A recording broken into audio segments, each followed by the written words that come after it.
Assalamualaikum warahmatullahi wabarakatuh. Halo teman-teman semua. Perkenalkan, nama saya Tria Anita dengan NIM 24370034, Prodi Pendidikan IPS, Fakultas Ilmu Sosial Universitas Negeri Padang. Dengan dosen pengampu Dr. Haji Zul Afdal MPD dan Afandri Jasriyo SPD MPD. Pada video kali ini, saya akan menjelaskan sedikit tentang materi, teori, dan kurva pada penawaran. Nah, jadi apa sih yang dimaksud dengan penawaran? Yuk kita simak video berikut ini.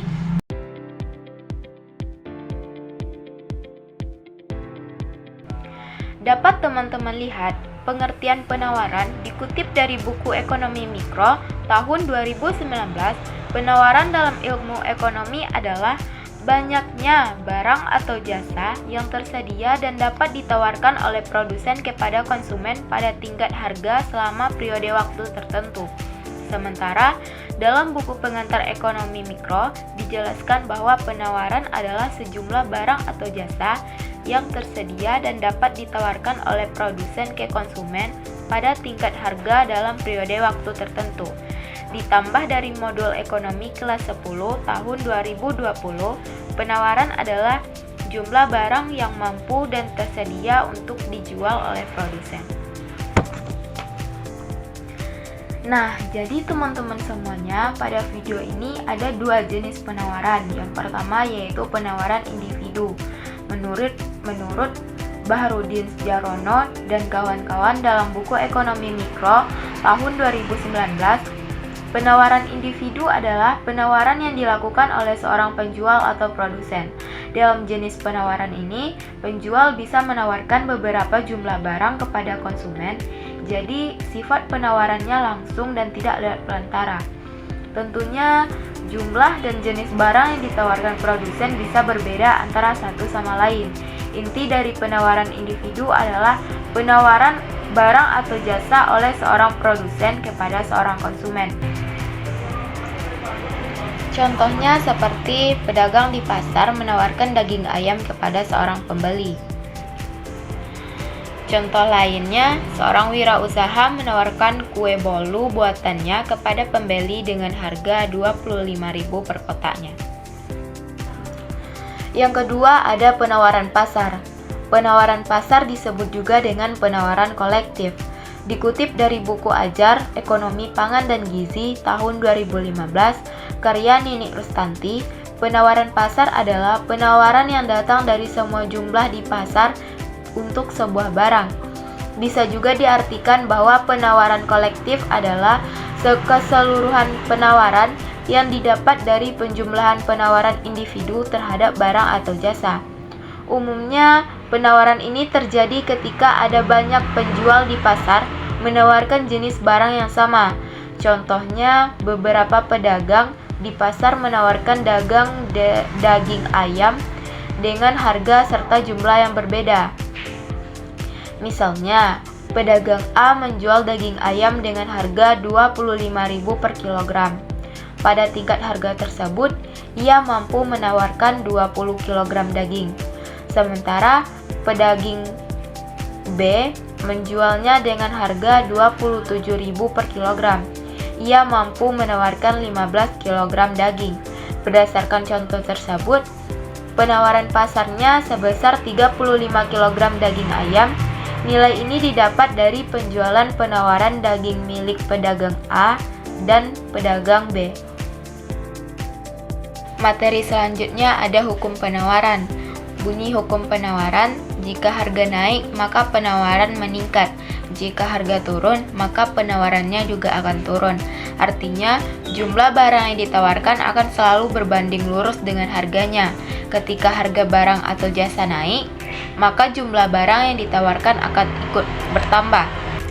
Sebaliknya, jika harga menurun, maka jumlah barang dan jasa yang ditawarkan akan mengalami pengurangan. Hukum permintaan mengidentifikasi ada dua hubungan antara harga, jumlah barang, dan jasa yang ditawarkan.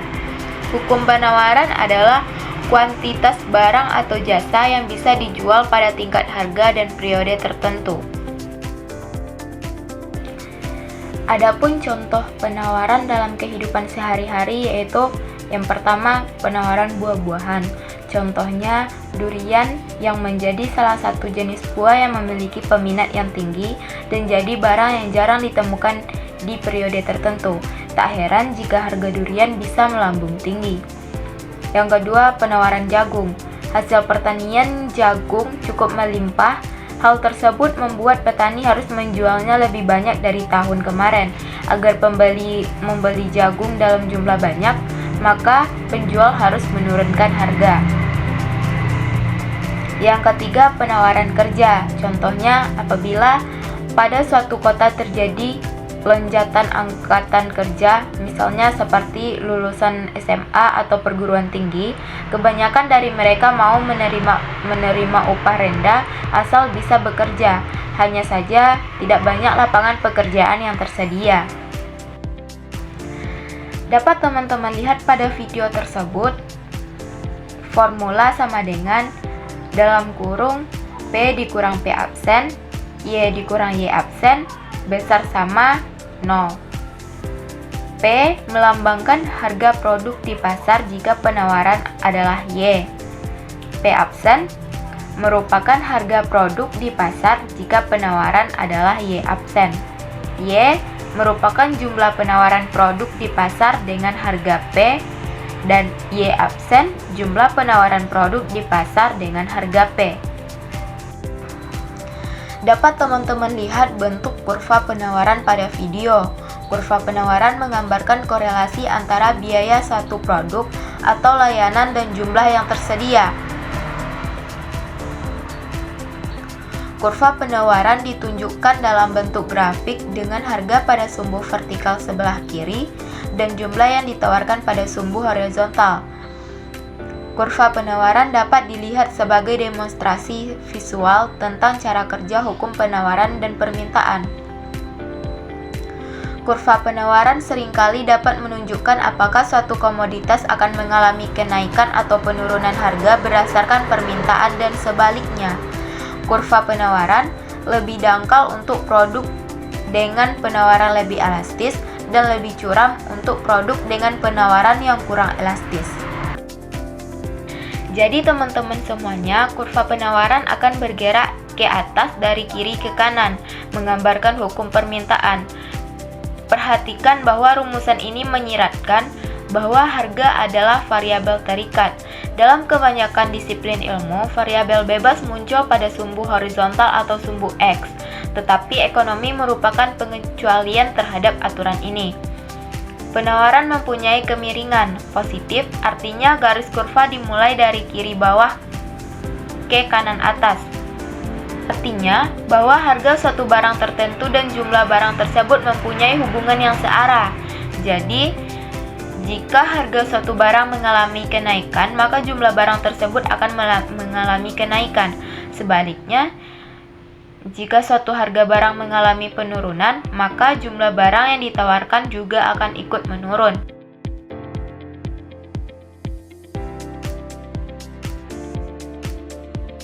Adapun faktor-faktor yang mempengaruhi penawaran yaitu harga barang lain, prediksi harga barang, biaya produksi, jumlah produsen, persaingan produsen, ketersediaan barang pengganti, dan proyeksi keuntungan. Materi selanjutnya yaitu keseimbangan permintaan dan penawaran. Terjadi ketika jumlah permintaan dan penawaran suatu produk atau jasa seimbang pada harga tertentu.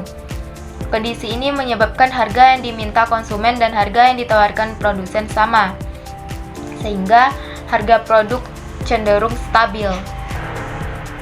Ada beberapa hal tentang keseimbangan permintaan dan penawaran. Jika permintaan lebih tinggi dari penawaran, maka harga akan naik. Jika penawaran lebih tinggi dari permintaan, maka harga akan turun. Jika permintaan dan penawaran meningkat secara bersamaan, kuantitas keseimbangan akan naik, tetapi harga keseimbangan mungkin tetap sama, naik dan turun.